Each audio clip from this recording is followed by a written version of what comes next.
And if we go on the target, you can see that we got full control over it using emitter-pitter session. Now, again, this is just an example of one way of gaining full control over the target computer. There's a number of ways that you can do using Beef, and there's a number of social engineering attacks that you can do to gain full access on the target computer. So again, I highly recommend you go over the plugins and experiment with them and see what attacks you can come up with. Another way to discover malicious files is to use a sandbox. A sandbox is basically a place where your file will be executed and analyzed. They will check if any ports will be opened, if it's going to modify registry entries, if it's going to do any suspicious stuff. So it's not an antivirus program. Your Trojan might pass antivirus programs like we did. Our Trojan passes all antivirus programs, but the sandbox applications or the sandbox environments will run this into a controlled environment and try to see if it does anything suspicious and give you a report to that. You can Google again Sandbox Online, and an example of it is a website called Hybrid Analysis. Using the website is very simple. All you have to do is just go to the URL,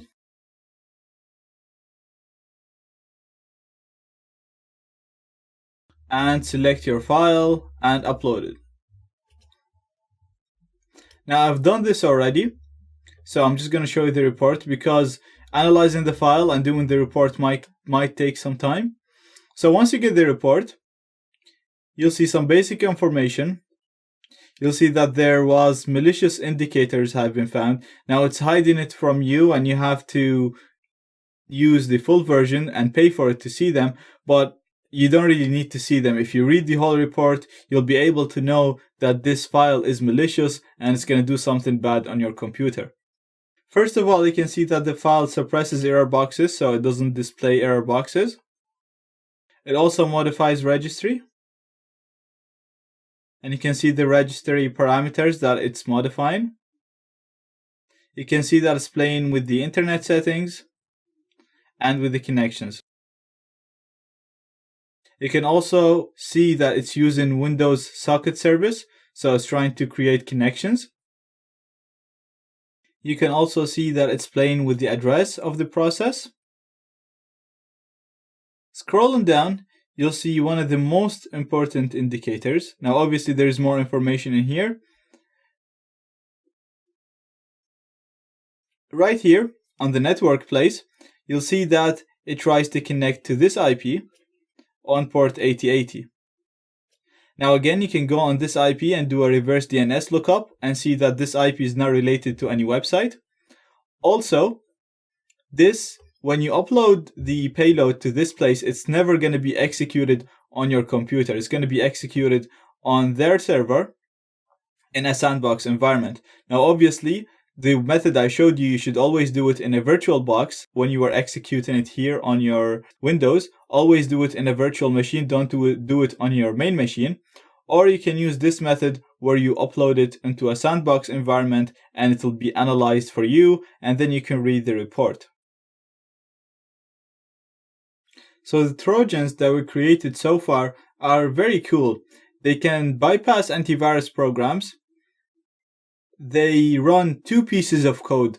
The first one runs in the background, which runs our own code, which does what we want to do. For example, open a port or connect back to us and give us a shell.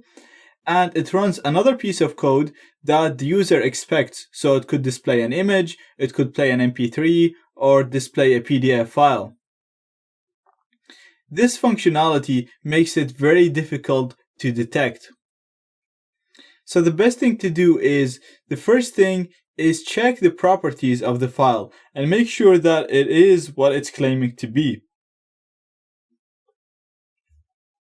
So we have our GTR picture here and we can see that it's JPG, so it looks like a picture and has an icon, and if I run it, I'll get a picture like we've seen in previous videos. But let's go right click and go on properties. And when we go to the properties, you'll see that this is an application, it's not a picture.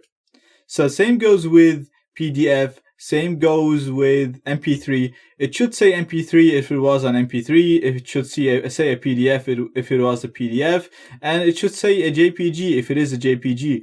But in this case, we can see that it's saying, and it's telling us that it's an executable.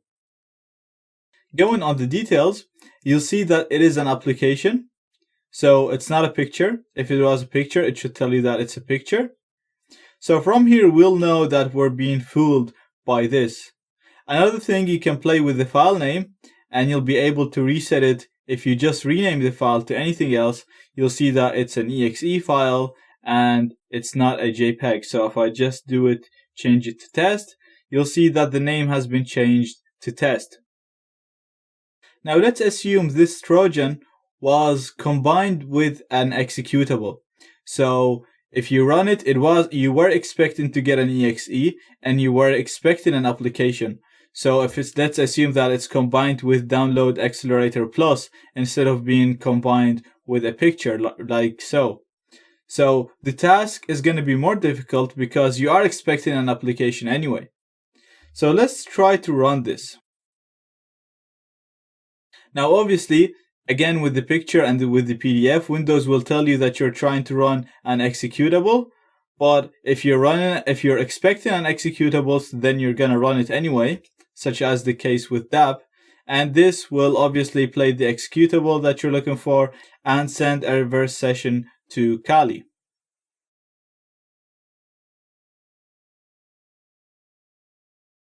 So what I'm going to do is I'm going to go to a tool called Resource Manager. And from this tool, if you go to the Network tab, I'm already in the Network tab, you'll be able to see all the open ports in your machine. And we can see here we have port 8080, and it's connecting to an IP address which is 10.20.14.203. Now obviously 8080 is not very suspicious, so even if it was on 80, then it could look not as suspicious. And also it's coming from a process called browser, which again is not very suspicious. The suspicious part is the remote address. So it's accessing an address of 10.20.14.203 that we just don't even know what it is. If it was a website, then putting this in the browser should take you to a website or to a server of that website. And in most cases, if this was a hacker computer, it will not take you to a website or anything, and then you'll know that this person is an attacker.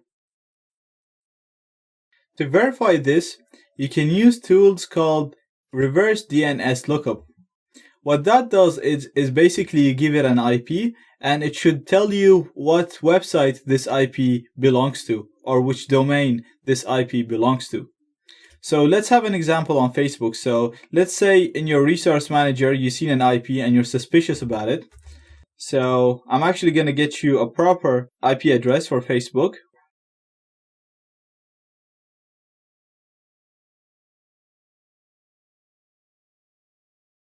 So let's say, for example, you've seen this IP, there's a connection on port 80 going to this IP. So if you copy this and go on Google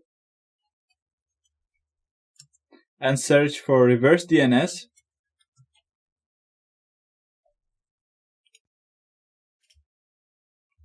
so I'm going to put the IP in here, the IP that you see in your resources, and you look it up. If it's for a proper website, then there's nothing to be concerned about.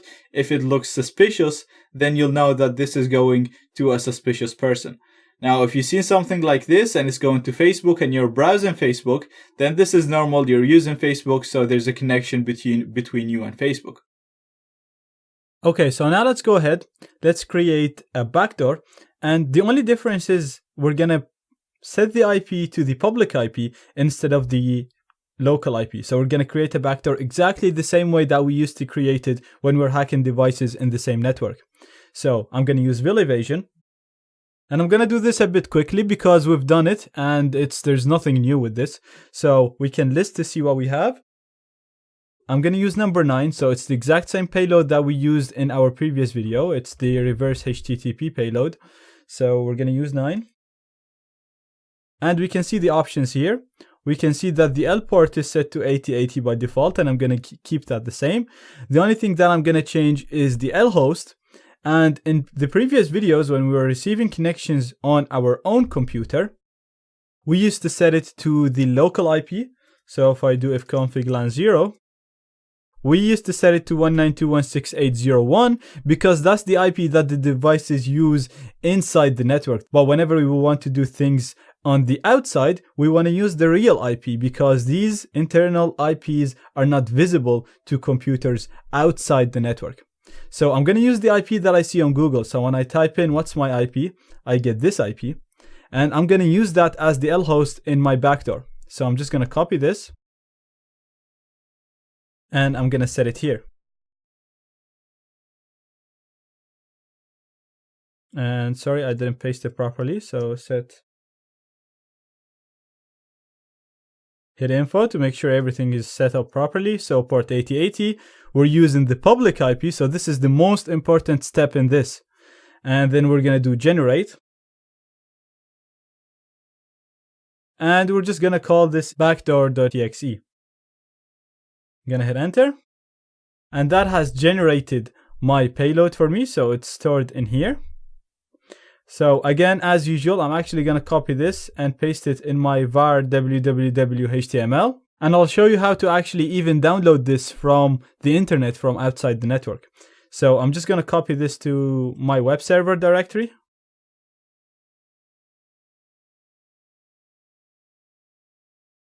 Okay, so that's all done.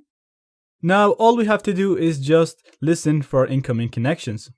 We're going to do that using the multi-handler. So we've done that before again. I'm just going to do it real quick. And when I'm going to listen to the multi-handler, I'm actually going to listen on my local IP. So I'm not going to listen on the external. I'm going to listen on the local because I can't listen on the external. I'm actually in the network and I only have control over my current computer. So what I'm going to do now is in here in the Kali machine, I'm going to listen on port 8080.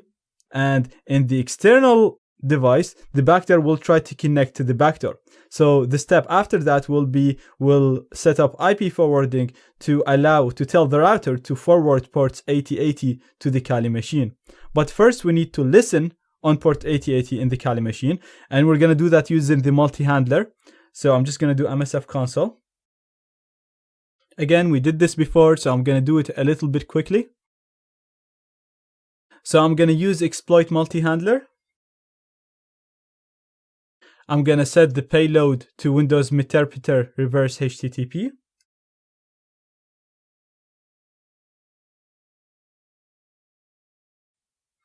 Then we're going to set the L port to 8080. So that's the port that we're going to get connections on. And then I'm going to set the L host, the listening host, to my private IP, as I said before. So I'm going to do set L host to 192.168.0.11. Now I'm going to do show options to make sure everything is done properly. And we can see that we have the L port is set to 8080 and the local host is set to 192.168.0.11. And we're using a payload of Windows Meterpreter reverse HTTP. So it's all good. I'm going to do exploit. As you can see here, it's listening on my private IP and it's listening on port 8080. So now we did the two main steps. We created a backdoor and the backdoor will give us connections back based on the real IP address. And we're listening on our local machine, we're listening on port 8080 in the Kali machine. So when the target person runs the backdoor on the internet, they're gonna get, the backdoor will try to connect to this IP on port 8080. The only problem now is the gateway, which is the router right here. It doesn't have port 8080 open. So it's gonna receive the connection. It's not gonna know what to do with it. So we actually need to configure the router to tell it whenever you get something, whenever you get a connection on port 8080, I want you to redirect it to my Kali machine. And we can do that in two ways, and we're going to talk about them in the next lecture. So far in the course, we've seen a number of methods to gain full control over computers. So we've seen how to do that using server-side attacks, client-side attacks, and how to use social engineering to achieve that as well. All of the attacks that we did so far, we did them inside the network. And I chose to do that for convenience. That doesn't mean that these attacks only work inside the network. In fact, all of these attacks work outside the network as well. The only thing is that you need to configure your network in a way to allow incoming connections from the internet from outside your local network. So you can use Beef, you can use the backdoors, you can use the server-side attacks, all the attacks that we did so far, except for the special cases. The only thing that you want to keep in mind is you want to configure your router to handle reverse connections properly and direct them to the Kali machine. So right now, I'd like to focus on that and show you how that would work and how to configure your router to achieve that. So first of all, let's have a look on a default network setup. So we've seen this before, we've seen a similar diagram. And right here, you can see that we have the router. We have the clients that's connected to the router. And then we have the router that is connected to the internet. And we mentioned before that all the clients, all devices inside the network, they actually don't have internet connection. They can only access the internet through the router. So whenever they want to request something, whenever they want to go to a website, for example, if they wanted to go to Google, this device will actually send a request to the router. The router is going to go to the internet. It's going to get google.com, and the response is going to be sent to the router. Then the router will forward that response to the device that requested it. So inside the network, each device has its own private IP. So we can see these IPs are written in red, and these only exist within the network. That's why we call them private IPs, because outside the network, these IPs are not visible. And we can see that the router here has two IPs. So it has a private IP in red, which is accessible by all the devices in the network, and it's only used inside the network. It also has a public IP, which I have here in green. And this is the IP that's accessible through the internet. So this is the IP that Google sees. So whenever you actually go to Google or to any other website, they see an IP address, but they won't see your private IP address. They'll actually see the IP address of the router, because the router is the device that's actually making the requests. It's not you. So all the requests made by all of these devices on the same network, they'll all appear as if they're coming from the same machine or from the same IP. This is again because the only device that has access to the internet is the router, and it's none of these devices. Now, let's go back to our scenario. So we usually, in most cases, or if you think about it, in all of the attacks that we do, the main thing is we want to get a reverse connection. Even when we're using Beef, we actually get a connection on port 3000, which is the port that Beef is working on. And when we're using our backdoors, we actually receive a connection on the port that we specify when we make the backdoor.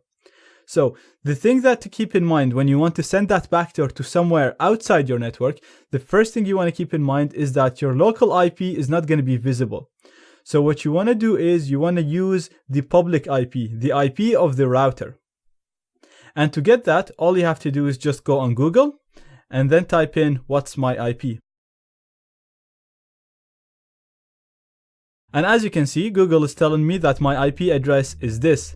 And this IP will actually be the same from all the machines in the same network. Now I should note here, if I run ifconfig, I'm actually connected through a wireless card, so I'm not using a NAT connection. I'm using an external wireless card that's connected to my home network right here. So all the devices in my wireless network at home will have this IP.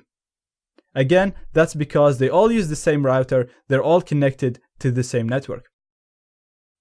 So we're going to use this IP in our backdoor. We're going to send the backdoor to a person that exists on the internet, so exists in here. That person is going to run that backdoor, and that backdoor is going to use a reverse connection. So it's going to try to connect back to the router on port 8080, for example, if we chose that port in the backdoor. Once the router gets a request for port 8080, it won't know what to do with it because the router is not actually listening to port 8080, and this request will not tell the router where it wants to go. So what we need to do is we need to configure the router to tell it whenever you get a request on port 8080, then I want you to forward that port to the Kali machine. And you can do that for any port you want. So I'm just using 8080 as an example, but you can do it for any port that you're listening on, whether it's 8080, 444, or 3000 for beef. The main idea is you want to use your real IP outside the network. So whenever we run any attack in previous lectures and even in future lectures, if you want to run that attack on the internet on someone that doesn't exist on your home network, then first of all, make sure you use your public IP. And make sure you configure your router to forward requests on the port that you're listening on to the Kali machine.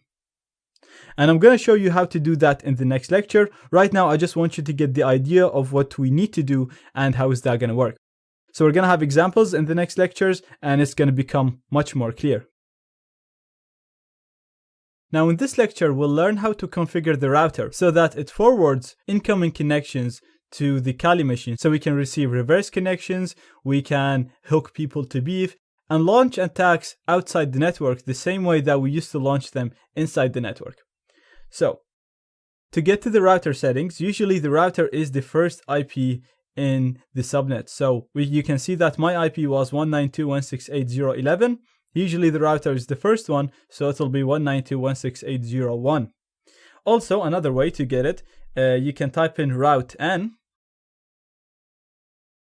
and that'll show you where the gateway is. And as you can see, it's at 192.168.0.1. So this is the local IP address of the router. We're gonna browse that in our browser. So I'm just gonna type it in here. 192.168.0.1. Hit enter. And as you can see, I have my router settings and I have to log in with the username and password. Now, the router settings might look different from router to router, but the names are usually the same. Usually, first of all, you'll have to log in, as you can see here for me, and you either have a default username and password, or you'll see them on a sticker behind or underneath the router itself.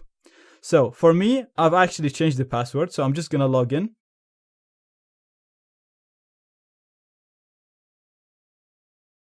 So I'm logged in here to my control panel, and again, it might look different for you, but you want to look for something called IP forwarding.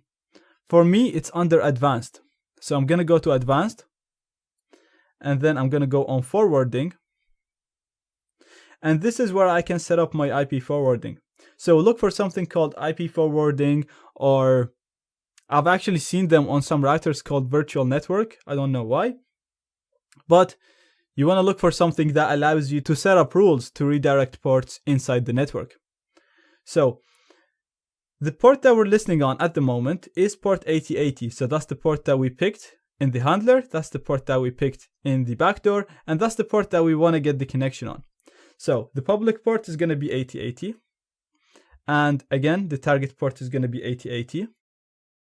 And the target IP address is the IP address that's listening on the port. So this is the IP address of the Kali machine where you have your handlers running. So the IP address of my Kali machine right here is 192.168.0.11, and we can see that also right here from the result of ifconfig. So it's 192.168.0.11.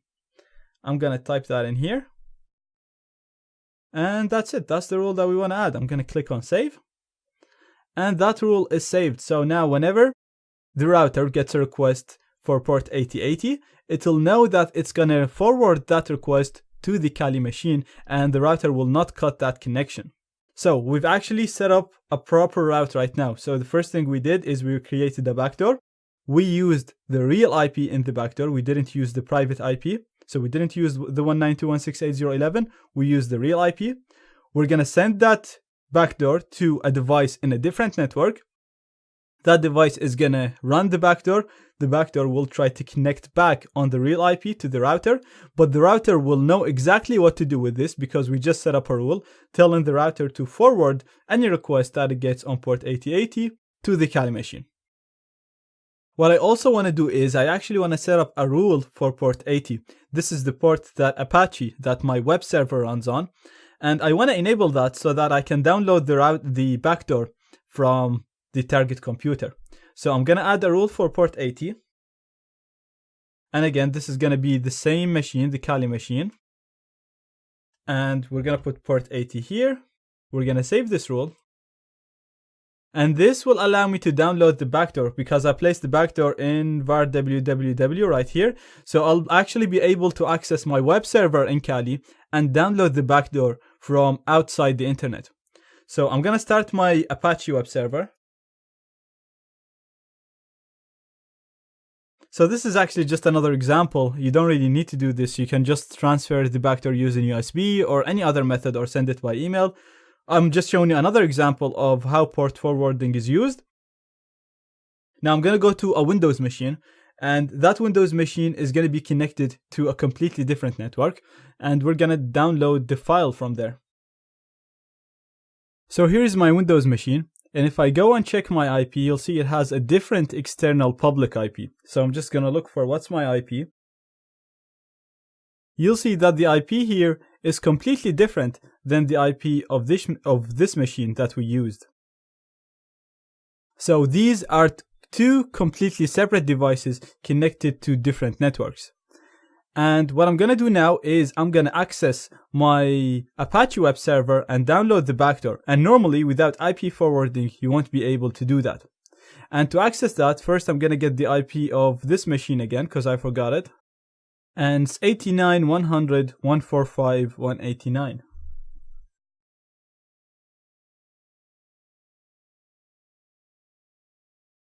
And we called our backdoor, so I'm just going to type in backdoor.exe. And I'm going to hit enter.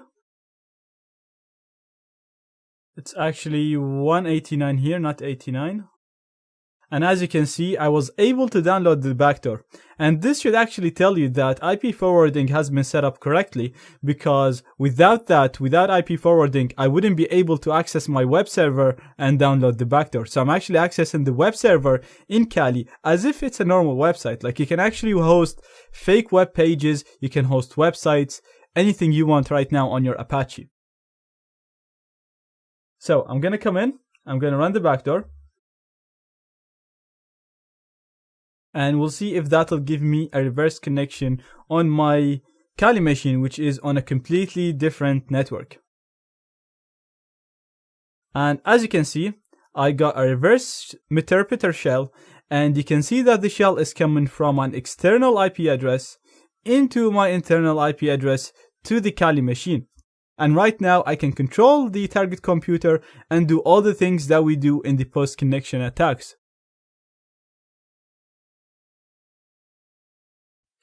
Okay, now let's have another example on hooking people to beef when they exist outside our network. So again, we're going to have the example, I guess, the same Windows machine that's in a completely different network, and we'll see how we can hook that machine to beef. So first of all, I'm going to start beef. Just one click right here, and that will start beef for me. And I'm going to log in. Username is beef and password is beef as well. And we're logged in. Now, we're going to use the same basic hook method that we did before. So in that method, we need to get the script code right here, which is this. I'm going to copy that. And we did this before. So again, I'm going to do it a little bit quickly. And we placed that in our Apache web server. So placed it in an HTML page. And that was in always our Apache web home directory is var www.html. And I'm going to open my index file. I'm going to open it with the text editor. And I'm going to paste this code right here that I got from beef. And the only thing that you want to change, all of this is okay. The only thing that you want to change, as I said before, anywhere that we used to use our normal IP, we're going to use our external IP so that people, when they try to connect, they'll actually be able to find our computer, because if we use the internal IP, they won't be able to see it. So again, I'm going to use the IP that we see on Google when we type in what's my IP.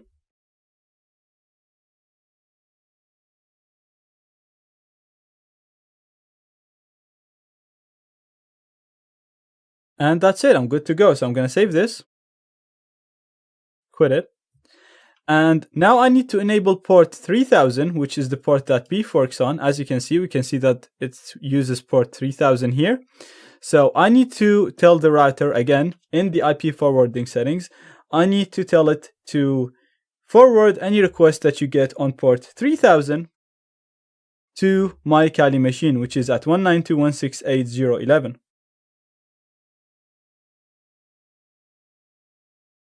I'm going to save that. And that's it. That's saved. Now we're going to go to the Windows machine. We're going to go to our website, which is basically my IP, my external IP. And we're going to go, it's going to run index.html automatically because the file is called index. So all we have to do is just put the IP of the network that Kali is connected to. So what we need to use is this IP address right here, which is 89.100.145.189. And we should be hooked to Beef as soon as we browse to that IP. So let's see what happens.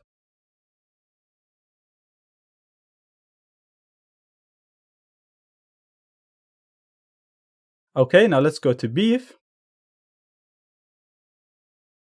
And as you can see, we got a Windows machine hooked, and it's using Firefox 50. And now we can run all the commands that Beef allows us to run. So let's just throw an alert and see if it works. And it just says Beef alert dialog. I'm just going to execute it just to make sure that everything is working properly. And as you can see, we managed to hook a machine that exists in a completely different network. And again, to confirm that, I'm going to go on Google and I'm going to look for what's my IP.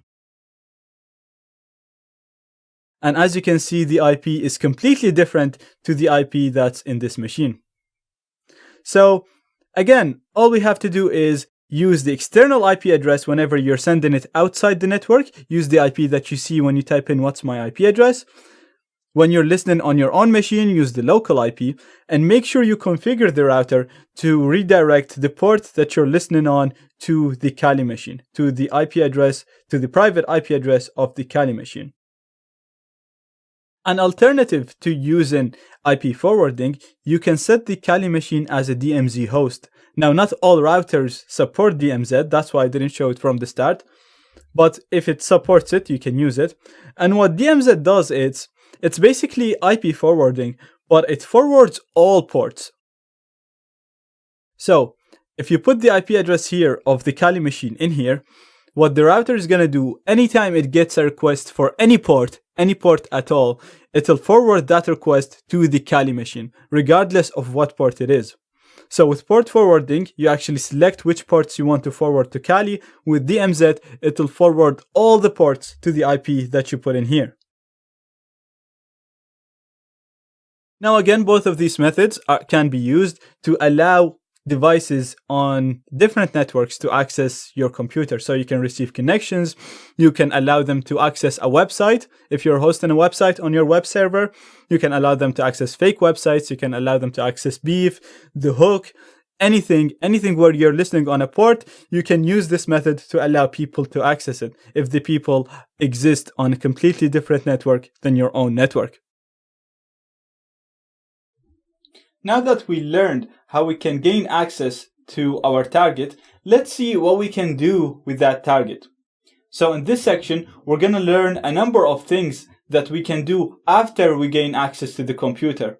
Now, regardless of the way that you gained the access to that computer, so whether you used a server-side exploit, whether you used social engineering, if you used a backdoor, if you used a problem with a certain application, we're gonna assume that you gained your access to that computer, and we'll see what you can do after that access. So in the previous videos, I used to stop once I actually get something like this. So once I get an interpreter session, then I stop and I go to the next lecture. In this lecture and the next few lectures, we're actually gonna start by having an interpreter session. So we're not gonna talk about how we gained our access. We're gonna talk about the things that we can do after we gain our access. So we're gonna talk about really cool things. We're gonna see how you could maintain your access on the target computer. So if the target computer or the target person uninstalls the vulnerable program, or if they restart their computer, you'll still have access to that computer. We'll see how you could download, upload, read files, open the webcam, start a keylogger, so you'll be able to register any key strikes that the person does. We'll also see how we can use the target computer as a pivot to exploit all the other computers on the same network. So say, for example, your target wasn't actually the person or the computer that you hacked, but you can use the computer that you hacked in order to hack your target computer if they were on the same network, for example. So again, all of the attacks, all of the things that we're going to do in this section of the course is the post-exploitation section. So anything that you can do after you exploited your vulnerability and gained access to the target computer. In today's lecture, we're going to learn some basics about how to interact with Metasploit's Meterpreter. So I already have a session here, and as you can see, it just says Meterpreter. In Linux and everything, in every command line, the help command is always the best command you can run. So the first thing we're going to do a help. And as you can see, you get a big list of all the commands that you can run and a description of what each of these commands do. So I'm going to show you some basics right now. The first thing that I want to show you is the background command. So background will basically background the current session. So it won't terminate the session. It's very similar to minimizing a window. So when I run background, I'll go back to Metasploit, as you can see there, and I can run other Metasploit exploits to further exploit the target machine or just to exploit other machines, while maintaining my connection to the computer that I just hacked. So to see a list of all the computers or the sessions that we have, we can just run sessions L to list the current sessions. And as you can see, we have a session here, Meterpreter, so it's still there, we didn't lose it, and it's between our device and the target device, which is 206. Now, in order, if I want to get back into that session to interact with the Meterpreter again, all I need to do is run sessions again, -i for interact, and then I'm going to put number 2, which is the ID of this session. And as you can see, I'm back in the Meterpreter session. Another command that I want to show you is the sysinfo. And you see me run this every time I hack into a system. And the reason for this command, it shows you information about the target computer. So it shows us the computer name right here. We can see the operating system of the target computer, and it's running Windows 10. We can see the architecture, so it's a 64-bit computer, so that if in the future, if we wanted to run some executables on that target, we know it's a 64-bit and we create 64-bit executables. We can see that the language is English, the work group that it's working on, and the user ID that's logged in.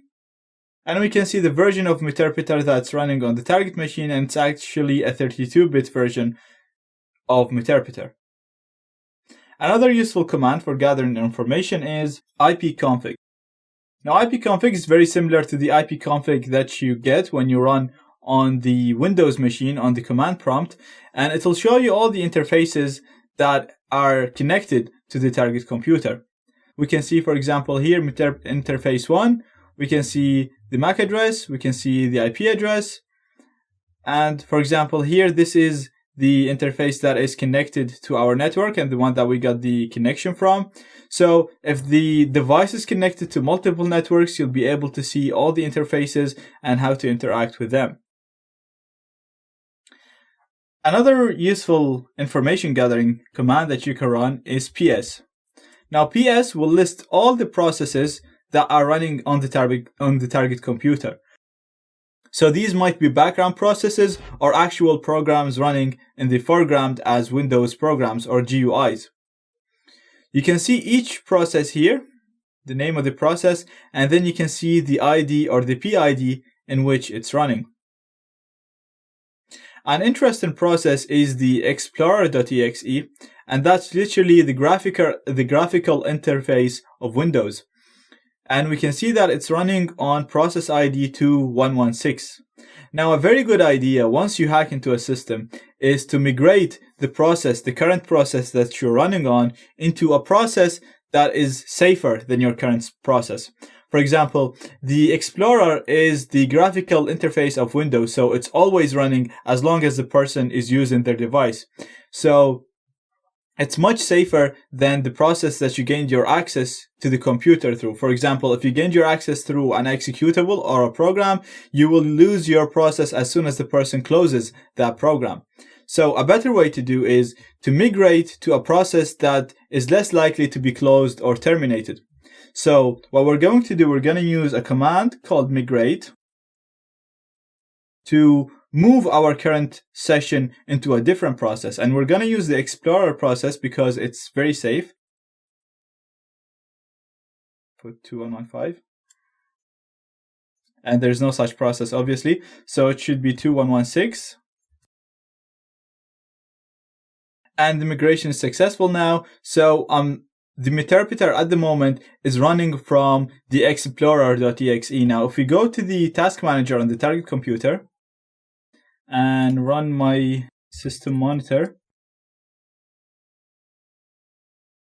or resource monitor, sorry. Now, if we go on network and go into CP connections, you'll see that the connection here on port 8080 is coming from explorer.exe. So it's not coming from a malicious file. Our payload or backdoor is actually running through the Explorer.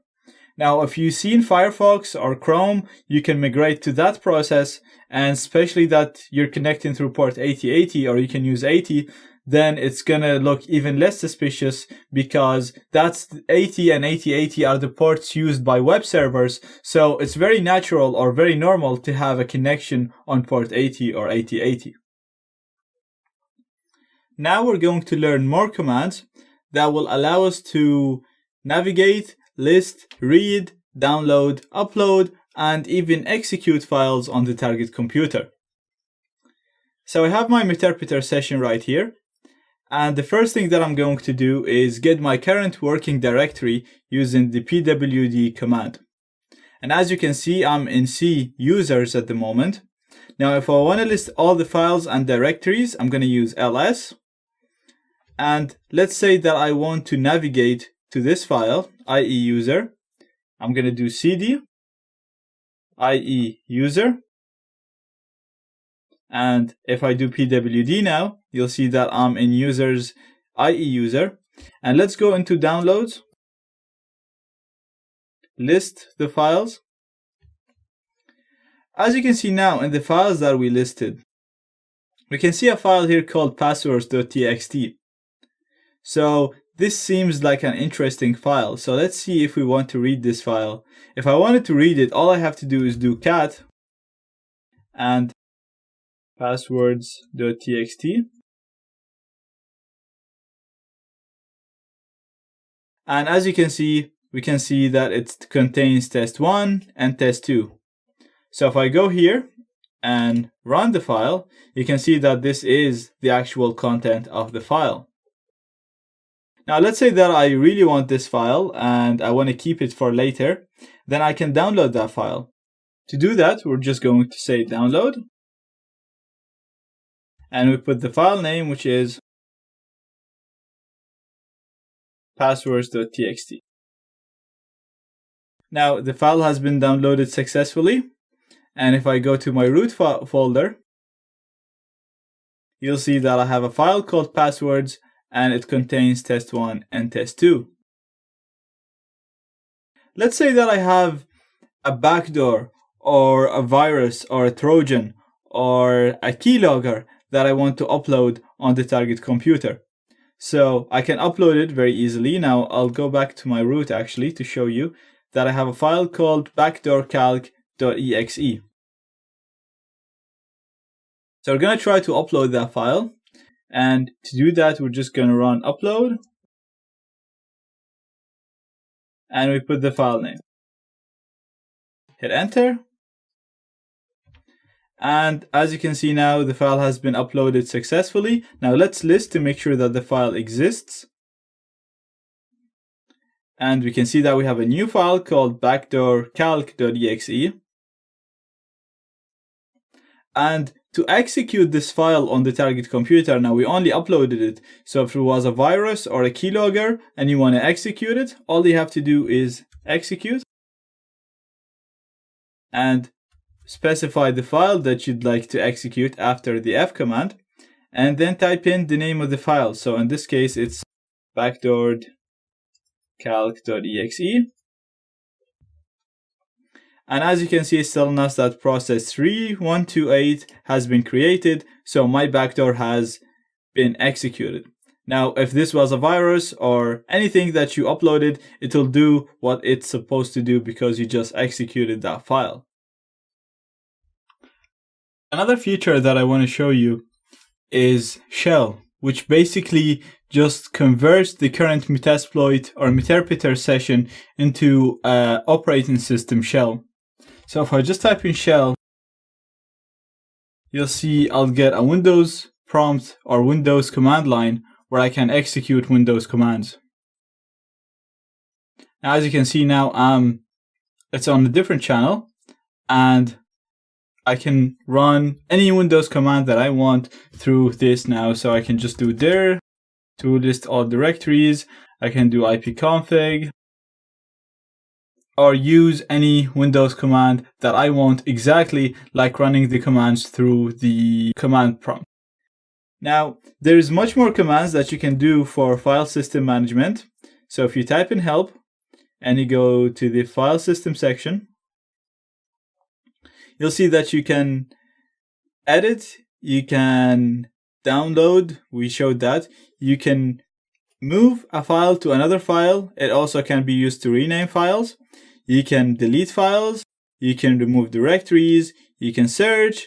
So there is so many more things that you can do with file system. That was just an overview of the basic or main commands that you can use with managing the file system of the target computer. In all of the scenarios and videos we've done so far, we would lose our connection to the target computer as soon as the target person restarts their computer, because we used a normal backdoor, and once they restart their computer, our backdoor will be terminated, the process will be terminated, and we'll lose the connection. So in today's lecture, we're going to talk about methods that will allow us to maintain our access to the target computer, so that we can come back at any time and regain our full control over that computer. So there's a number of methods to do that. The first one is using vil evasion, and we can use, instead of the normal backdoor, the HTTP backdoor that we created, you can use a HTTP service or a TCP service. So I'll actually show you here. If I just run vil evasion and do a list, you'll see that we have at number 7 right here, and at number 5 we have service backdoors. So you can use any of them. If I do use 5, and we can see the info, all you have to do is just set up your lhost, put the lhost, and then generate the backdoor. And once you generate it, you can use it and combine it with other stuff and send it to the target person like we did. Or you can upload it using the upload command that we learned and then execute it. And that will install the backdoor as a service on the target computer. So then all you need to do is use the multi-handler, and anytime the target computer starts, it'll try to connect back to you, because this is a reverse shell. Now, I'm not going to be explaining this method because this method is very simple. We've done something very similar to it before. We created backdoors using vil evasion, and we uploaded stuff to the target computer. So all you have to do is create the backdoor, upload it, execute it, and you're done. Also, it doesn't always work, so that's why I'm not going to be explaining it. The normal backdoors are much more reliable. That's why I used a normal backdoor when I was combining it with stuff and changing its icon and all that. The other method is to use a module that comes in with Meterpreter, which is called persistence. And let me show you how you use that. So if you wanted to use that, all you need to do is do run And the name of the module is persistence. So we're going to type that down. And then I'm going to put -H to see the help menu to show me all the options that I can set up. You can use the A to start a multi-handler straight away. You don't really need to do that. You don't really need to change the location where the backdoor will be installed. The -P option will specify the payload. Again, Windows Meterpreter Reverse TCP is a really good payload, so you don't really need to mess with that. S is to get it to start using system privileges. Now, as you've seen before, we don't have system privileges. We have normal user privileges. So what you should be using is -U.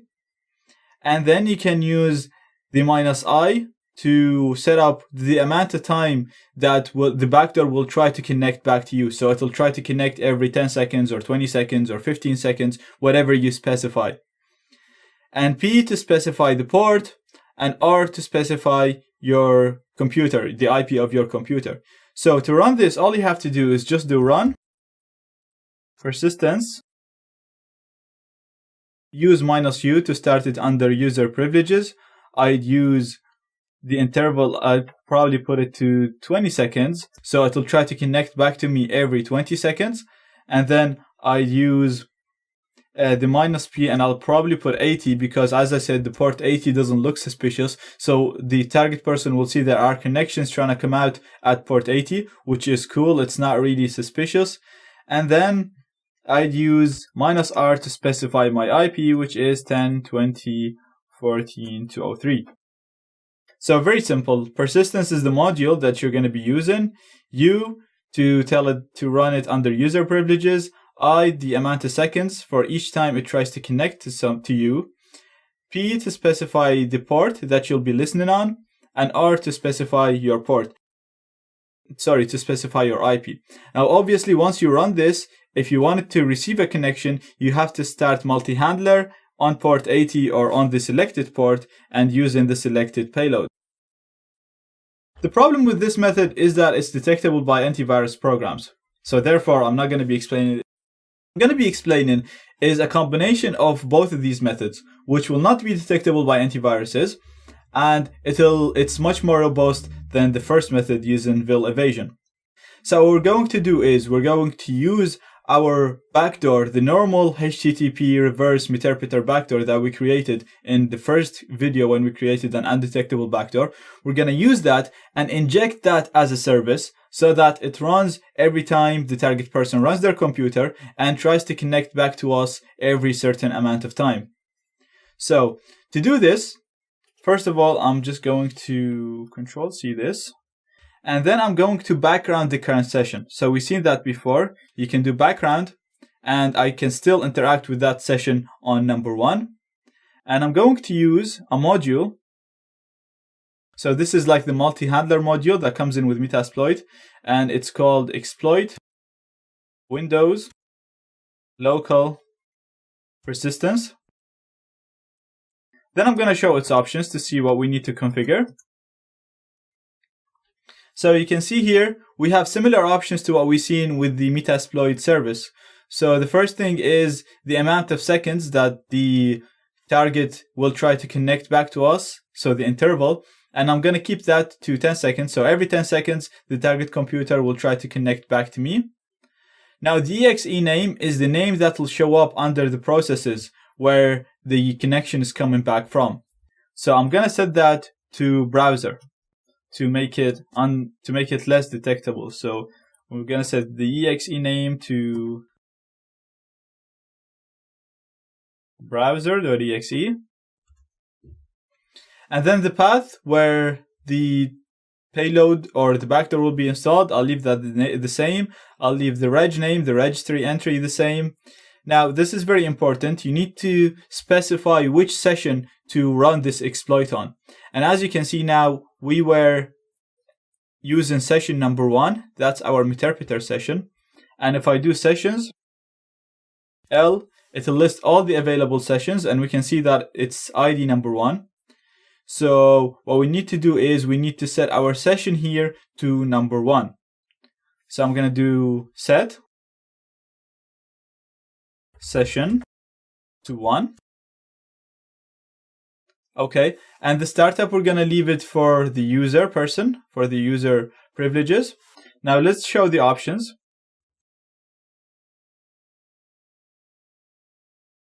So browser and the session number 1, that's all good. Now we need to do one thing, which is the most important thing, is to specify the payload that will be injected as a service. So to do that, we're going to do a show advanced, and we haven't seen this before, so every module has advanced options that we didn't have a look on before.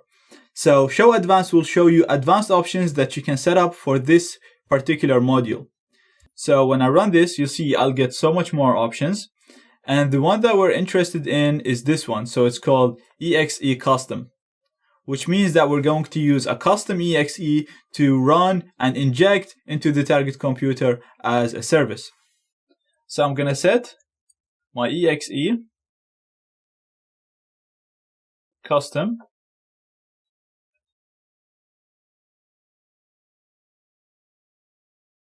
to var www html backdoor.exe. As you remember, I had that running on backdoor. I had that stored in var www html backdoor.exe. So I'm gonna hit enter, and I'm just gonna do show advanced again to make sure that it was set up properly, because sometimes I misspell things.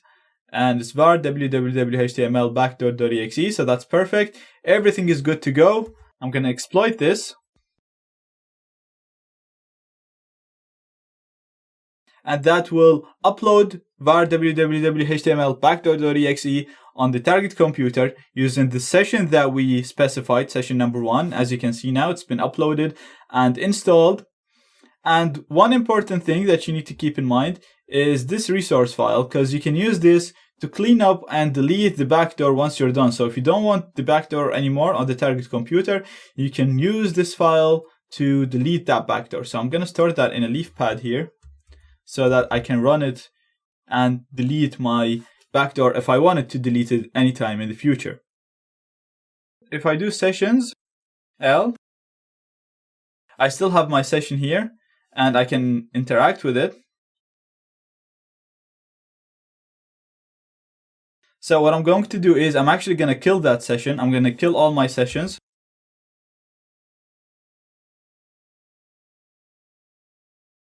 And now if I list, I have no connections with the target computer, as you can see.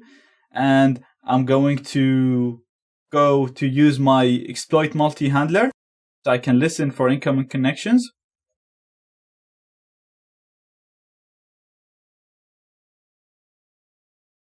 And everything is configured correctly already on this. So I have my right port and my right IP. Now, if I exploit this right now, I'll get a connection straight away because my backdoor has been injected into the target computer on port 8080 on reverse HTTP. But I'm not going to do that now. I'm actually going to restart the target computer just to show you that I'll always have connection now with this computer. So I'm just going to do a normal restart.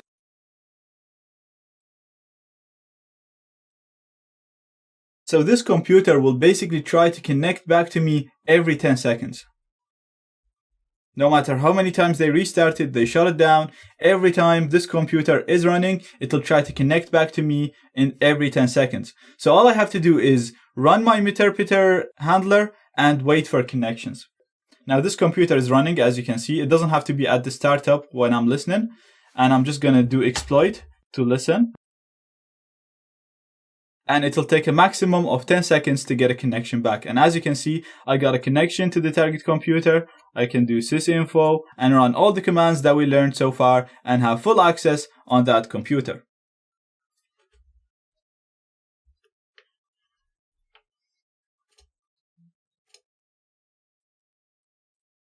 In this video, we'll see how we can log any mouse or keyboard event that happens on the target computer.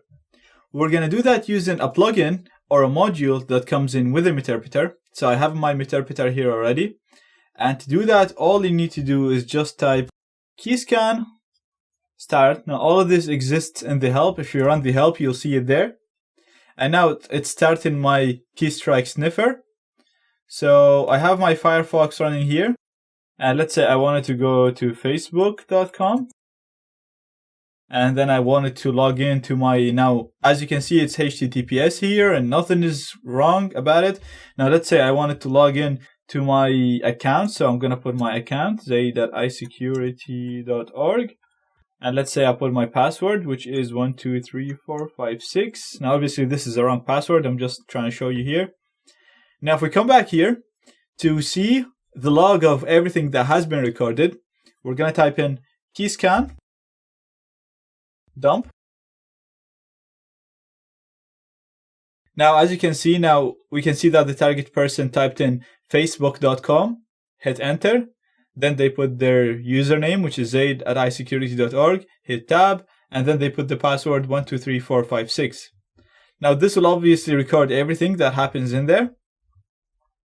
What you can also do is we can actually, now to stop this, you can just do keyscan stop and it will stop the sniffer.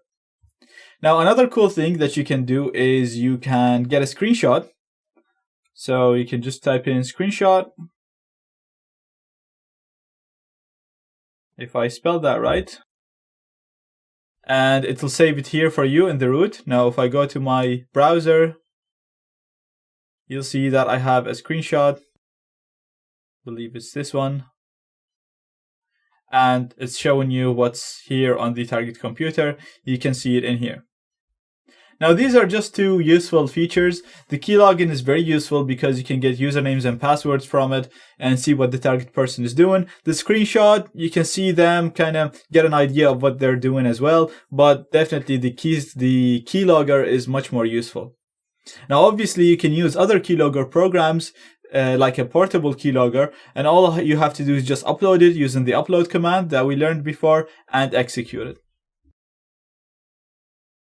Now that we understand the concept of pivoting, it's really not that difficult to perform. All we need to do is we can upload any tool we need to use. For example, if you wanted to use Nmap or ARP spoof or dsniff, you can upload any of these tools, run them on this computer, which is connected to this big network, and then you can run a port scanner on this. You can do ARP poisoning and do man-in-the-middle attacks like we learned before. So it's very simple. All you have to do is use the upload command, upload it here, and use it from the command line like we were using it anyway in the previous videos. What I'm going to show you today is how to set up a route between the hacked computer and your computer so that you can use any Metasploit auxiliary or module against this big network. So we'll be able to use Metasploit exploits, we'll be able to use port scanners that come in with Metasploit, and other useful modules. So to do that, we're going to use a module called AutoRoute. And let me show you first how, if I try to run an exploit on the target computer, on the Metasploitable computer, it's not going to work because it's not visible to me. So I'm going to do a sessions list. And you'll see that I already have a connection with the Windows computer here, so I've already hacked it.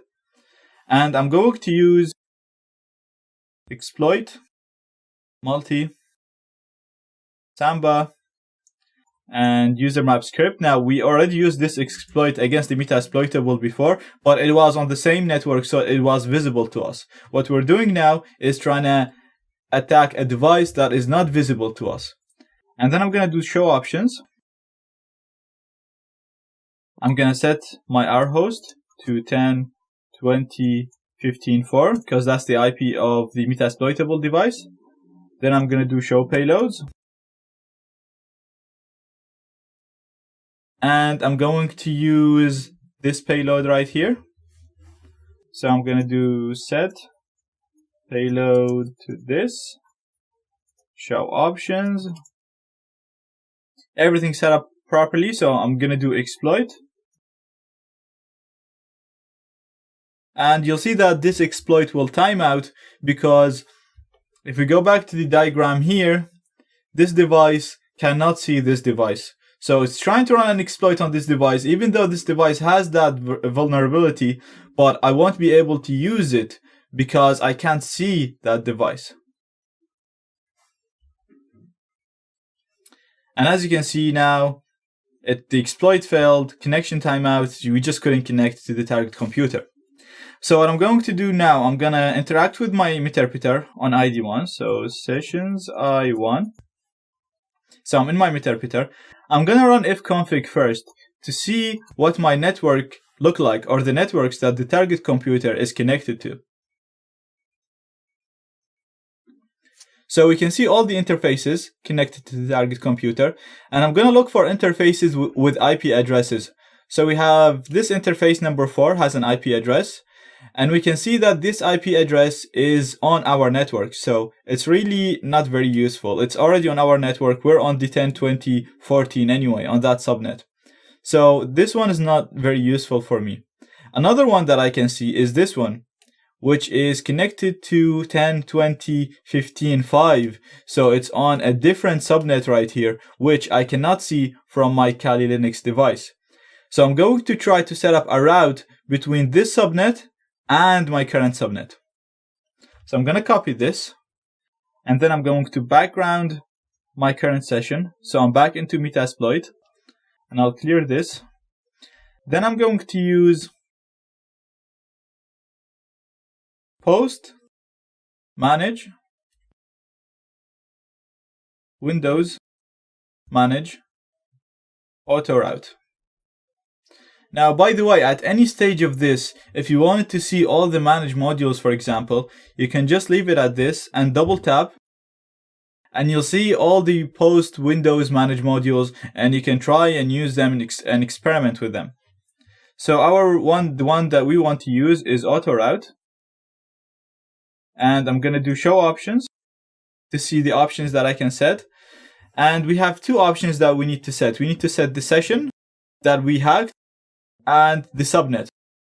So I'm going to set the session first. And it's session number 1.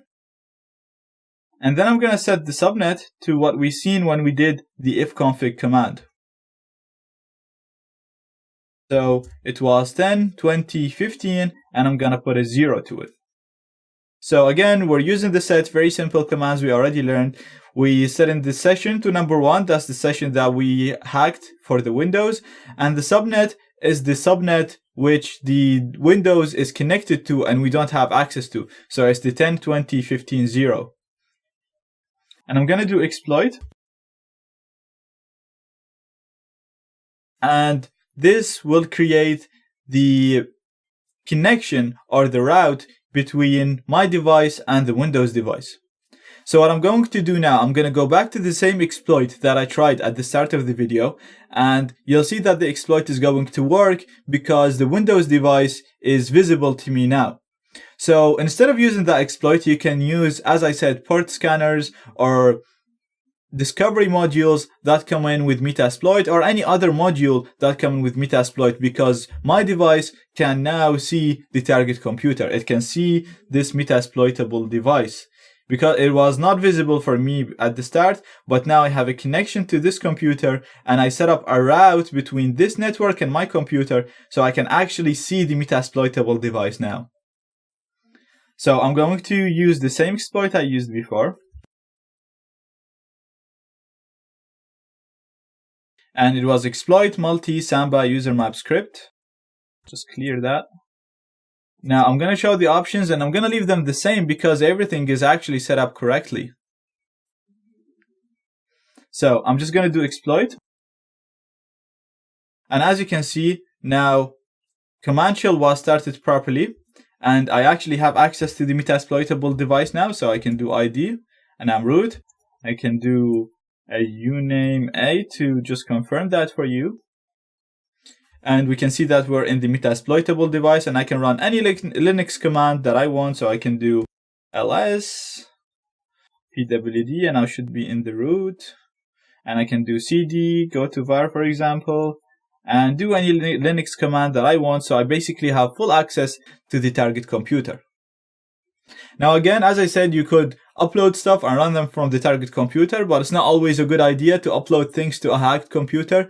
So setting up the routes like this and using pivoting is a much safer choice. And I highly recommend that you go and have a look on other Metasploitable modules, because Metasploit is really big. It's hard for me to cover everything. I just covered the main basic stuff, but you can always just go in and have a look on other modules and try them. Using the modules is usually the same. We had a look on a broad array of modules, so it should be easy to just configure options and run these modules the way you want. In today's lecture and the next few lectures, we're going to talk about pivoting. We're going to assume that our target is this Metasploitable device.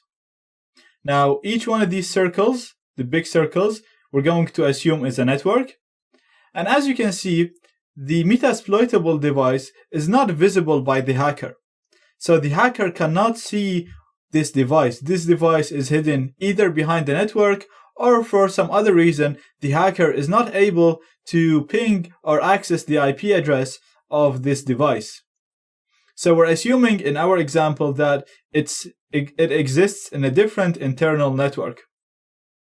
So we can see that this big network has 4 devices. It has the Metasploitable device, it has an iPhone, another device, and the Windows device which we hacked, and we can see that it's in red. And the hacker exists in this smaller network, and there's only 2 devices. There is the hacker and the red device, the Windows 10 device which we hacked. So the target of pivoting is we use the device that we hacked, the common device in the middle, to compromise other devices that only this device has access to. So our target, the hacker, cannot see the target, which is the Metasploit device. But the device that we just hacked, the Windows device, can see that device because they're in the same network. So in our next videos, we're going to try to hack into the Metasploitable device, while the Metasploitable device is not going to be visible to the hacker, which is the Kali device. The only way to access the Metasploitable is through the Windows device, which we are going to use as a pivot in order to hack this device right there. So to set up my networks or my lab, I'm going to go to the VirtualBox settings, and I'm going to go to the preferences,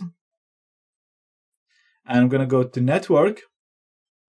And we can see that we have this network here that we've been using as the internal NAT network. This is the one in which my Windows and my Kali devices are connected to, the 10.20.14 NAT. I'm going to create another NAT network by clicking on the plus here. And we can see that this one is called NAT network. Now I'm going to click on this icon to edit the settings. And we can set the network IP. And I'm going to set it to 10, 20. The other one was 14, so we'll set this one to 15, 0 up to 24. And I'm going to change the name so we have the same kind of naming pattern. And I'm going to call it 10, 20.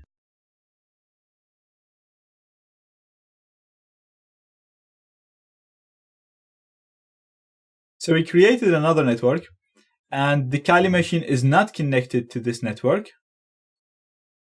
Okay, so I'm going to click OK. This network is created. So I'm going to modify the settings of the Windows device to get it to be connected to the 2 networks. So the Windows device, as we can see in this, it's the common device, and it's going to be connected to the NAT network that the Kali is connected to, and the one that is the Metasploit is connected to, Metasploitable. So in my Windows machine settings, I'm going to go to networks, and I'm going to go to adapter 2. I'm going to enable that adapter, and I'm going to connect it to a NAT network, and I'm going to select the 10.20.15 NAT. So the Windows device now uses 2 adapters. One of them is connected to the 14 NAT, and the other one's connected to the 15 NAT. Then I'm going to go to my Metasploitable device. I'm going to go on the settings, network, and instead of connecting it to the 10.20.14, I'm going to connect it to the 10.20.15. So this way, the Metasploitable is only connected to the network which the Windows is connected to, and the Kali is connected to the network which the Windows is connected to, and Windows is connected to the two networks that I have right now in my devices. So it's connected to this one and this one. Now, to verify that I have the right settings, I'm just going to start my Metasploitable, and I'm going to start the Windows, and I'm just going to do some ping commands to make sure that everything is set up correctly. Okay, so my machines have started, and the main thing now is my Windows machine should be able to ping both of my Metasploitable and my Kali. So let's get the IP of the Metasploitable, and it's 10.20.15.4. So I'm going to do ping 10.20.15.4. And as you can see now, the Windows machine can see the Metasploitable machine. Now let's see if it can see the Kali machine, which is on 14.203. And again, so the Windows can see both machines, which means that it is the machine in the middle. Now let's see if the Metasploitable machine can see the Kali machine. It shouldn't be able to see it because we said the Kali machine and the Metasploitable machine are connected to two different networks. So I'm going to do ping 10.20.14.203.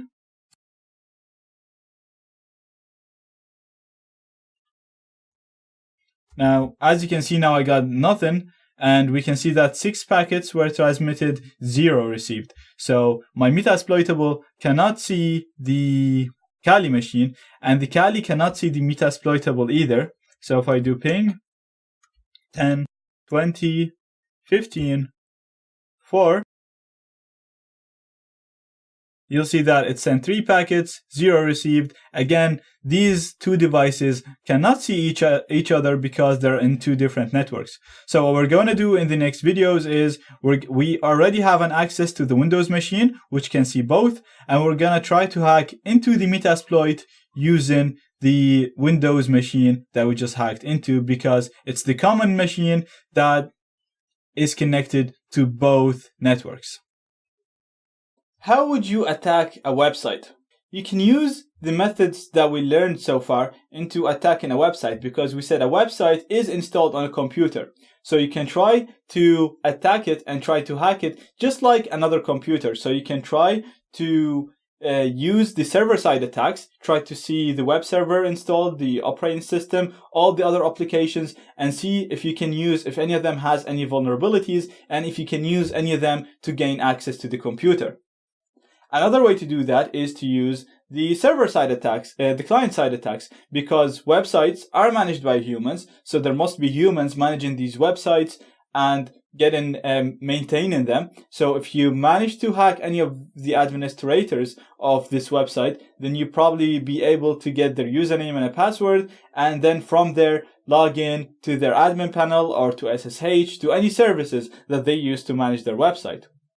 If both of these ways fail, then what you can do is you can try to test the web application, because as I said, the web application is just an application installed on that website. So your target might actually not be the web application. Maybe your target was just a person using that website, but you were never able to gain access to that person's computer. So what you do is you go to his website, hack into his website, and from there go to your person. So all of these things that we're talking about, they're all interconnected, and you can use one of them to privilege and then make your way to another place or to another computer. So in this section, we're not going to be talking about the server and the client-side attacks because you've already learned that. What we're going to be talking about is the testing the security of the web application itself. So my target is going to be this Metasploitable machine. And if we do an ifconfig on it, you'll see its IP is 10.20.14.204. And all the website files are stored in a directory called var www. And you can see that we have our php.info, and we have Matilda, dvwa, and phpMyAdmin. So if we go to the Kali machine or to any machine and try to go any machine on the same network, obviously. And try to go to, let's open the browser. And if we go to 10.20.14.204, you'll see we have a website here made for Metasploitable. So as you can see, a website is just an application installed on the web browser. And you can see that you can access any of these websites right here and use it and test its security. Another thing is the DVWA uses a username and a password to log in, and the username is admin and the password is password. And once you put that, then you can log in. You can also modify the security settings. So if you go on the DVWA security, I'm going to be setting it to low, and I'm always going to be using it as low in the upcoming sections, because this is just an introductory course, so we're only going to be talking about the basic ways of discovering web application vulnerabilities. And the same with the Metilde web application. So if we go to it here, make sure that your security is set to low. So my security is set to 0 right here. In this section, we're going to be talking about web application penetration testing. Before we can start talking about that, we need to understand what is a website. And just like I said before, a website is just an application installed on a computer. That computer probably just has better specs than your computer, but fundamentally it works exactly just like another computer. So it has an operating system, and it also has a number of applications to allow it to act as a web server. So the main two applications that it probably has is a web server and a database. A web server is like Apache, and a database is like MySQL. And the web server basically understands and executes the web application. So your web application would be written in PHP or Python and any programming language really. The only thing is that the web server needs to be able to understand and execute this web application. The database contains the data used by the web application. So all of this is stored on a computer called the server. The computer is connected to the internet, and it has a real IP address, so anybody can access that computer and can ping it. So the web application is executed by the web server, which is installed on your server, on your target. Therefore, anytime you request a page or you run the web application, it's actually executed on the web server, and it's not executed at the client's computer. It gets executed at the web server, and then it sends a HTML page which is ready to read for the target person or for the clients. So let's have a look on an example. And let's say you're on a phone or on your computer and you wanted to go to facebook.com. So you type in facebook.com into your URL. This will be translated using a DNS server to an IP address. So there is a server that translates every name, .com, .edu, or any website with a name, with a domain name. So this is a domain name, to its relevant IP address. So you request facebook.com, the request goes to a DNS server, it translates facebook.com to the IP where Facebook is stored, and then it'll go to Facebook, to the IP address of Facebook, it'll execute the page that you wanted using all of the applications that we spoke about, and then just give you ready HTML. So what you get back is just a markup written in HTML, which is a markup language of the result of executing the program. So the program gets executed on the server, and then you just only get the result. This is very important because in the future, if we wanted to get anything executed on the web server, if we wanted to get a shell, a reverse shell, or a virus executed on the target computer, then we need to send it into a language that the web server understands. So for example, PHP. And once you execute it there, it will be executed on that computer, not on your computer. So regardless of the person that accesses the page, the web shell that you're gonna send, if it's written in PHP in a language that the server understands, is gonna be executed on the server and not on your computer. Therefore, it'll give you access to the server and not access to the person who accessed that server. JavaScript, on the other hand, there is some websites use JavaScript, and JavaScript is a client-side language. So if you manage to find a website that allows you to run JavaScript code, then the code will be executed by the clients. So even though the code might be injected into the web server, it will be executed on the client side, and it'll allow you to do things to the client computer and not to the server. So it's very important to separate between a client-side language and a server-side language. Today we're going to learn how to get information about the technologies used by the target website. So we're going to use a website called Netcraft, and I'm going to put my target here, and as you can see I already put it there, isecurity.org. So I'm just going to hit enter. And again, first of all, you'll see some basic information such as the website title, the description, the keywords, and when the website was created. Scrolling down, you'll see the website itself, the domain name, the IP address, just like we've seen it in the previous video, the domain registrar, so the company who registered the domain for us, for iSecurity. And you'll also see information about the organization. And here you can't see it for this example because iSecurity is using privacy protection, but usually you'll be able to see it and see more information. We can also see that it's hosted in Netherlands. We can see the name server, which is dimnoff.net. And again, if you just go to dimnoff.net, you'll discover that this is a website for web hosting. So we know this is a web hosting company. In worst case scenarios, we can use this or try to hack into Dimnoff itself to gain access to iSecurity. Scrolling down, you'll see history of the hosting companies that iSecurity used. And we can see that the latest one is this one, and it's running on Linux with Apache. Same server that we've seen in the previous video, 2.3.31, with Unix mod SSL and all the other add-ons. Again, this is very important to find vulnerabilities and exploits on our target computer. In the security section, you'll see if the website has any spam, and you can see that it doesn't really have any spam. Scrolling down on the web trackers, it will show you the third-party resources or applications used on our target. So we can see that our target uses Google Analytics, Google CDN, and other Google services. So this could also help us to find or gain access to the target computer. The technologies is one of the most important tabs or sections in here because it shows us the technologies used on the target website. So we can see it's using Apache Web Server. We already know that. On the server side, we can see that the website uses PHP. So this means the website can understand and run PHP code.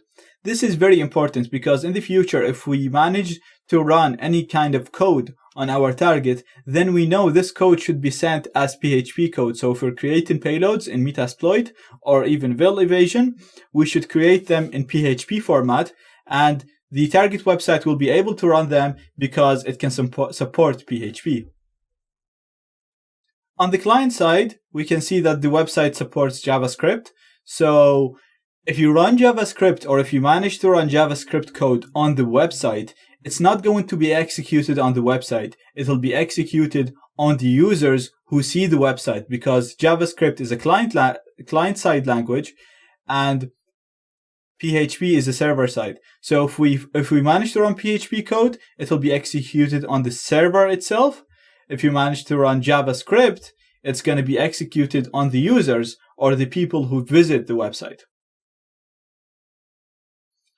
Same here with jQuery. This is just a framework for JavaScript. Scrolling down, we can see that the website uses WordPress. This is very important. So Netcraft will also show you any web applications being used on the website. So WordPress is just a web application, so you could see other examples in your case. And it's an open source web application that a lot of other websites might have. The good thing about this is you can go and find exploits or vulnerabilities within this web application. If you are lucky enough to find an existing one, then you can go ahead and exploit it on the target website. So for example, we have WordPress in our example, and I'm going to go to exploit database. And if we go on the search here, so I'm just going to type in WordPress here, and I'm going to say I'm not a robot. Then we're going to search. And as you can see, we managed to find a lot of exploits related to WordPress. Now, these are related to different versions of WordPress, so you need to make sure that you have the same version on your target. And we'll have examples to see how to use exploits like these, but it just shows you how powerful information gathering is. Again, going down, you can see that the website uses cPanel. This is another web application. It's a hosting control panel. Again, you can go on exploit database and see if you can find any vulnerabilities or exploits related to it. And you can also find other information such as that the website uses HTML5, uses CSS, and all that kind of stuff. So Netcraft is really useful. From it, we managed to know that the website runs PHP, it runs JavaScript, it uses WordPress, so we can use WordPress to hack into the website, and cPanel. And we can also, if we go up, we also managed to know the web hosting, or even we found that in the previous video, that Dimnov is the web hosting company of this website. So in worst case scenarios, we can try to hack into that web hosting and gain access to our target website. As usual, the first thing that we do before we start trying to exploit or find any vulnerabilities, we do information gathering. So we try to gather as much information as possible about the target. And web applications are no different. So we're going to start by trying to get as much information as we can about the target IP address, the domain name info, the technologies used on the website, so what programming language is used, what kind of server is installed on it, what kind of database is being used. We're going to gather information about the company, the DNS records, and we'll also see if we can find any files that are not being listed or any subdomains that are not visible to other people. Now, you can use any of the information gathering tools that we used before. For example, you can use Maltego and just insert an entity as a website and then start running actions or transformers just like we've seen in the Maltego video. I'm not going to be explaining that because it's exactly the same as we did it with a normal person, so I'm going to be skipping through that. You can also use ZenMap like we did before, or even Nexpose, and test the infrastructure of the website and see what information you can gather from that. Again, I won't be going over that because we've seen it. There's no difference between a website or a normal computer. As I said, a website is just another computer. So what I'm going to be focusing on is technologies that you'll only see in websites, such as domain names, DNS records, and stuff like that, that you won't be able to use or we haven't seen before in the previous videos.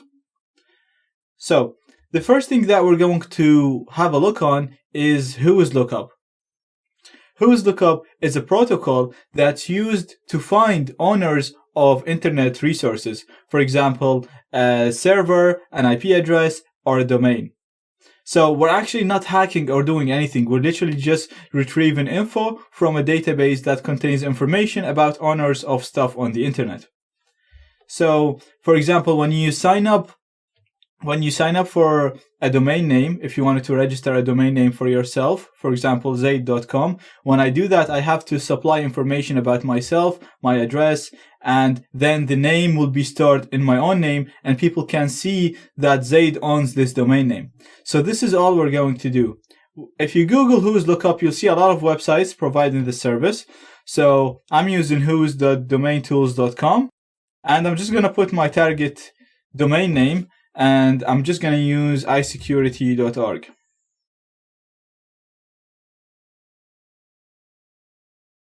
So as you can see, very simple, and we get a lot of information about our target website. you'll see the email that you can use to contact the domain name info. Usually you'll be able to see the address of the company that has registered this domain name, but we can see that this company is using privacy on their domain, so you can't really see the address. But if they're not using privacy, you'll be able to see their address and more information about the actual company. You can see when the domain name was created. You can see the IP address of isecurity.org. So if you ping this, you should get this IP address, and I'll show you. If I do ping isecurity.org, you'll see it's the same domain name here, same IP address here, sorry. You can see the IP location. We can see the status, obviously it's active. You can also access the history, but you need to register for that. And obviously we can see the title here, and something that's very useful here, we can see that it's using Apache web server. So this is a software that can be used as a web server, and we can see that iSecurity uses this web server and it's of version 2.2.31. So again, we can use this to find exploits. We can see that it's using Unix, the operating system of the website of the server, and it's using the following add-ons as well. It's using ModSSL and OpenSSL. Now right here, you can find more information about the company who registered this domain. So again, iSecurity is using privacy, so you won't be able to see the address. You can see that it's saying that the target person is using privacy protection. But usually you'll be able to see phone numbers and addresses of that company. So as you can see, very simple stuff, but it's very helpful in the long run just to know what's your target, what's their IP, what services are they using. We can also here, actually I didn't show you, you can see the name servers that are being used, and we can see that they are provided by a company called Dimnov.net.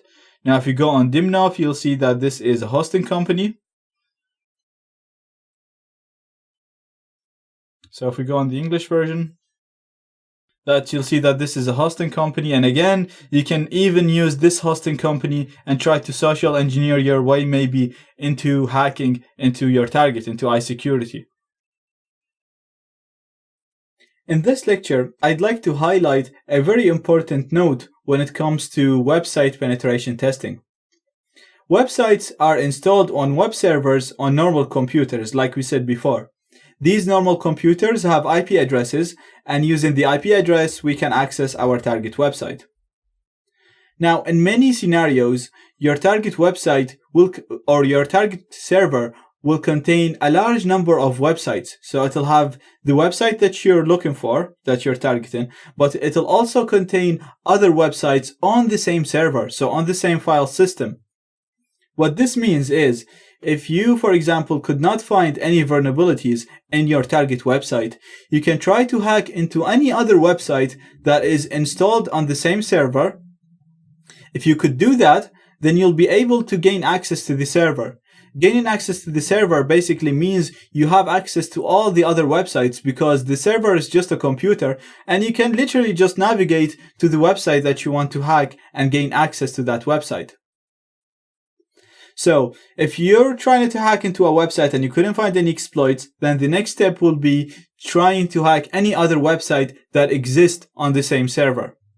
So what I mean by exist on the same server is they have the same IP address.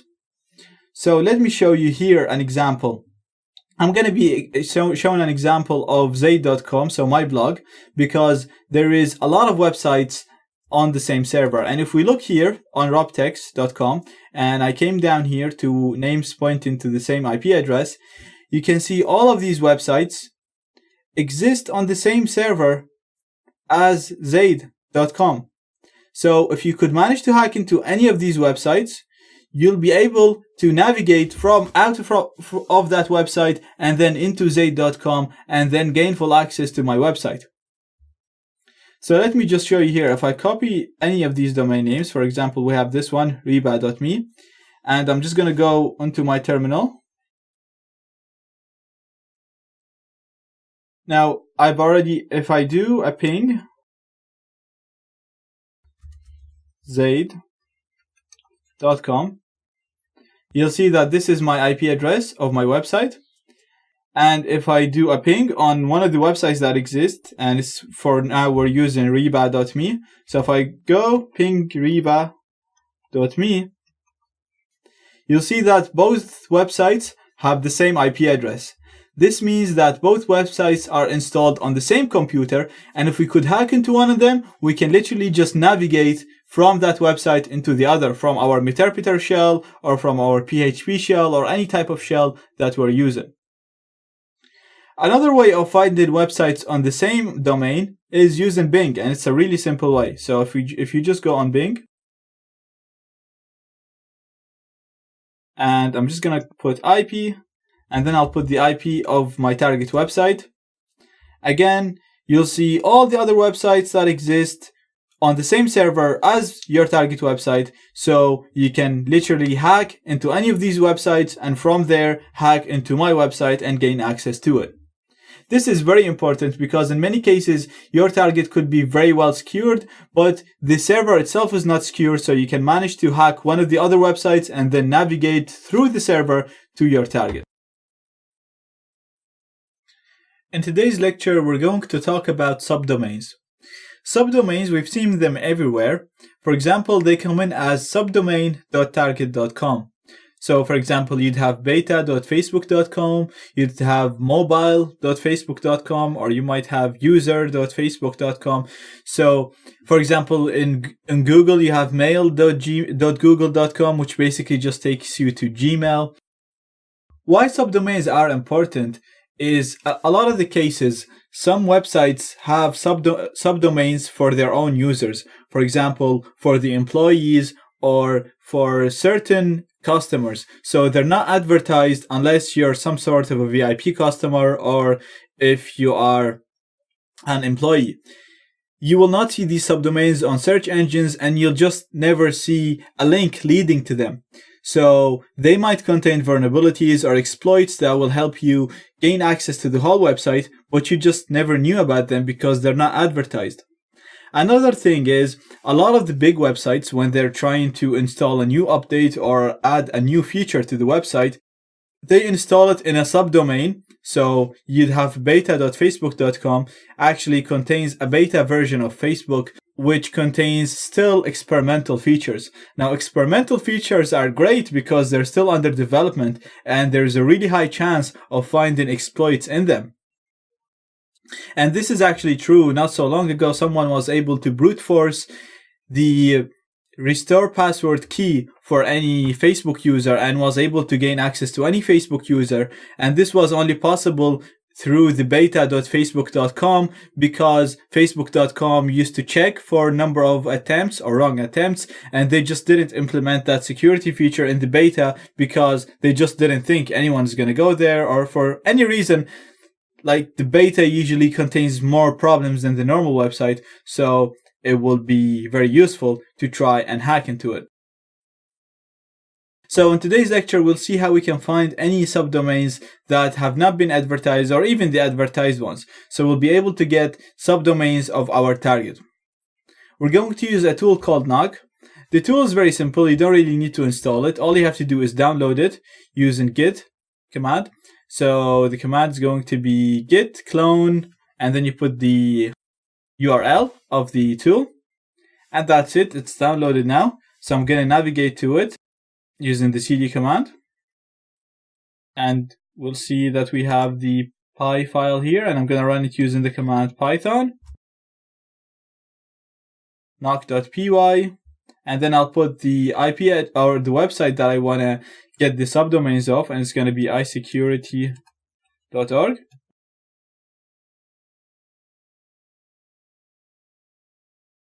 And this will show you some information about the website first, and then it'll do a brute force and a Google-based subdomain search for iSecurity. So it'll show me any subdomain that iSecurity might have so that I could try and test the security of that subdomain and see what's installed on it. Maybe I'll be able to gain access to the website through that subdomain. Okay, so the scan is complete now. And as you can see, we managed to find 7 subdomains that were not advertised. So one of them is ftp.isecurity.org. isecurity.org, we already know about this. This is just the local subdomain. We can see that the mail server has its own subdomain as well. And we can see a very interesting one here, news.isecurity.org. This actually did contain a beta version of a script that we were working on, a news script. And at the moment now, if you go to it, it's actually converted and it'll just take you to the actual website because the script is out of development. But now, if you go on news.isecurity.org, it'll just tell you that this has been moved to the main website. And then if you click here, you'll go to the main website with the script installed. So if someone was trying to hack into our website and did this, they'll actually see that there is a script under development. And there's a high chance that they would have been able to find a vulnerability in it and gain access to the whole website. So this just shows you how important information gathering is, again, which can be used to really gain access to websites. Or if you don't do it, you'd be missing a lot of things. For example, you might be missing a whole script with a whole number of vulnerabilities, or you could be missing an admin login page or an employee login page, which is used for admins or employees to log in. In this video, we'll see how we can get comprehensive DNS information about the target website. So just to give you a quick refresh on what DNS is. So when you type in facebook.com, a DNS server will convert that name to an IP address. Now, the process is a bit more complicated. So the DNS server contains actually a number of records, each pointing to a different domain or to a different IP, sometimes to the same IP. So, but in general, you request a domain name, it gets converted to an IP address. And depending on that, these information need to be stored somewhere. So we're going to query this DNS server and see what information we can get through it. Now we're going to use a website called raptex.com. And I'm just going to put the target website that I want to get information about. So I'm going to type isecurity.org. And I'm going to hit enter to get a report. Now, as you can see, we will get a big report. So there is a lot of information in here, but you can actually use the buttons in here to navigate to any of the sections below. So if you want to directly go to the records or to go to the SEO, all you have to do is just click in here and you'll go directly to that section. What we're going to do right now, though, we'll go over all the sections one by one and see what kind of information we got. Now, keep in mind the order of this information might be different, but you should have the same sections. So, in the analysis, you can see we have general information about the target. So you can see that it's telling us that iSecurity has 3 name servers, 5 mail servers, and 1 IP address. We can see the name servers used by iSecurity, and DigitalOcean is the hosting company that iSecurity is using at the time of recording this lecture. So this is very, very useful because you can go to DigitalOcean right now, you'll see the hosting company, and then you can pretend to be them and communicate with iSecurity, telling them that you're signing them up for a better hosting, you're giving them something because they are a VIP customer, and ask them to log in. Obviously, they'll be logging in to a fake login page, and that way you'll steal their information.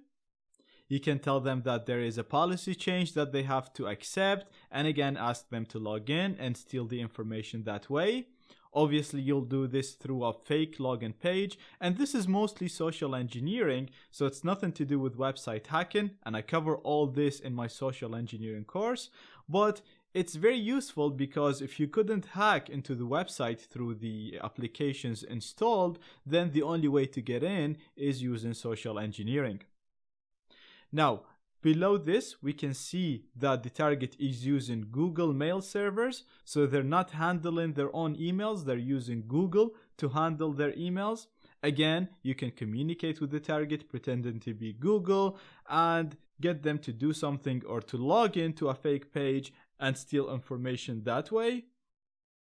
You can also see the IP address of this website, which can be used to discover other websites installed on the same server. And this is very, very useful, because if you couldn't hack into your target website through the applications installed on that website, then you can try to hack into any website installed on the same server. And if you manage to do that, then you can actually navigate to your target website, because they're all essentially installed on the same computer.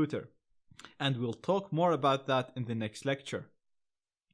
And below right here we have a number of similar domains to our target. Now these might be completely irrelevant, but you can have a look and see what you have. Navigating to the quick info, again you can see the domain name, you can see the TLD, we have the IP address, the name servers. Again, like I said, they're useful because they usually give us information about the domain hosting company or the hosting company hosting the website itself. And we also have the mail servers like we've seen before, it's Google Mail, so that all can be really, really useful. The reverse section will perform reverse DNS lookup.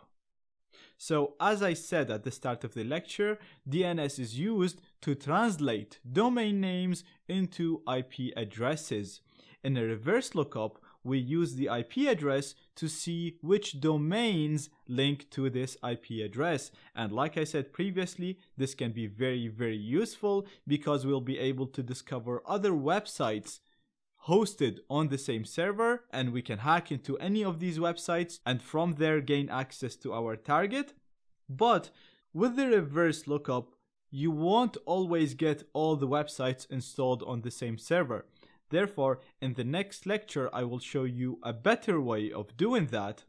But if you really want to see the results of the reverse lookup, you'll have to log in. So I'm actually going to open a new tab. I'm going to go to Roptex again, and I'm going to click on login right here. And the only way to log into Roptex right now is through Google. So I'm going to click on Google. I'm going to click my email. And that's it, we're logged in. So I'm going to close this and we're going to refresh in here.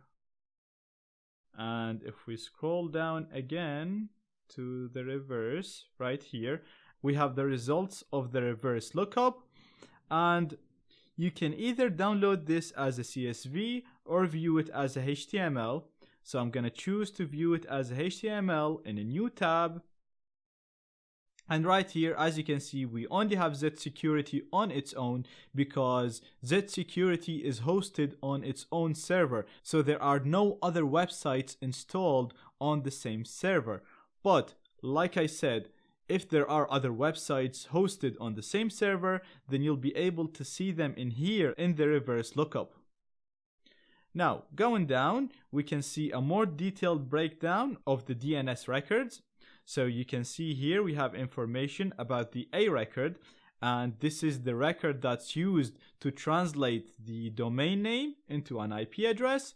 So you can see that isecurity.org links to this IP address, which is the IP address of the server hosting or containing the files of the website.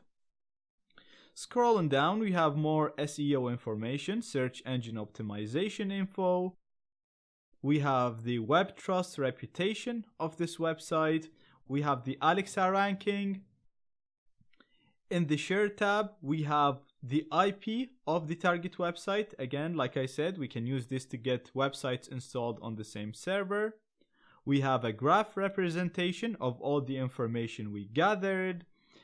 We also have a history section. This is actually very, very useful because you can use this to track all the changes to the DNS info of the target website. So you can see when they started using Google, you can see when they started using DigitalOcean as their hosting provider. So if we scroll down, we might actually be able to see that they were using a different provider.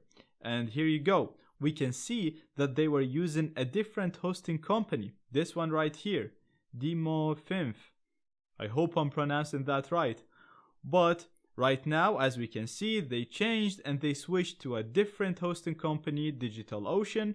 So again, you can even contact them pretending to be this company and tell them that you're gonna sign them up for a better offer, or pretend that they violated one of your terms and conditions and ask them to log in to do something. When they log in, you can serve them a fake file, a backdoor, or again, use the login information, get them to log in through a fake web page and steal the username and password. So information is always very, very useful when it comes to hacking, especially if you want to perform a social engineering attack, which might be your last resort if you could not hack into the website using the applications installed on it. Scrolling down, we can see we have the WHOIS information. We had a full lecture on how to get this and how this can be useful. And finally, we have the DNS block information, which basically is a list of websites known to send spam. So usually emails sent from these websites would be blocked or considered as spam.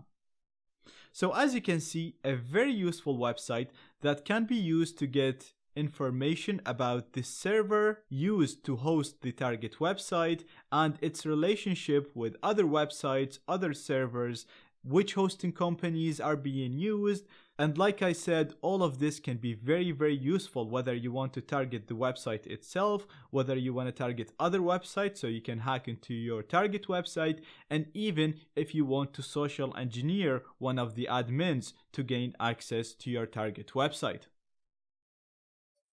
So we can see here from the result, it was able to find a number of files. Some of them we already know of. Now the fav icon is just an icon, footer and header, these are probably only style files. Index is the index that we see usually, so it's alright.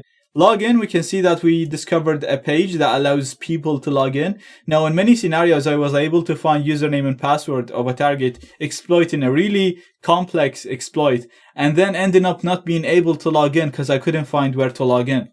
So tools like this could be very useful. And here we can see that we have a login page that we can use to log in. Page not found, not very useful.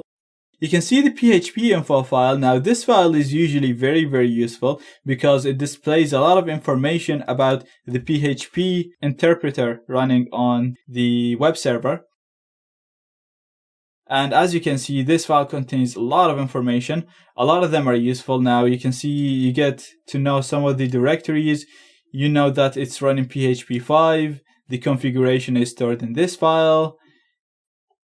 ini files is usually the config files for PHP, so you can see all the places where they're stored.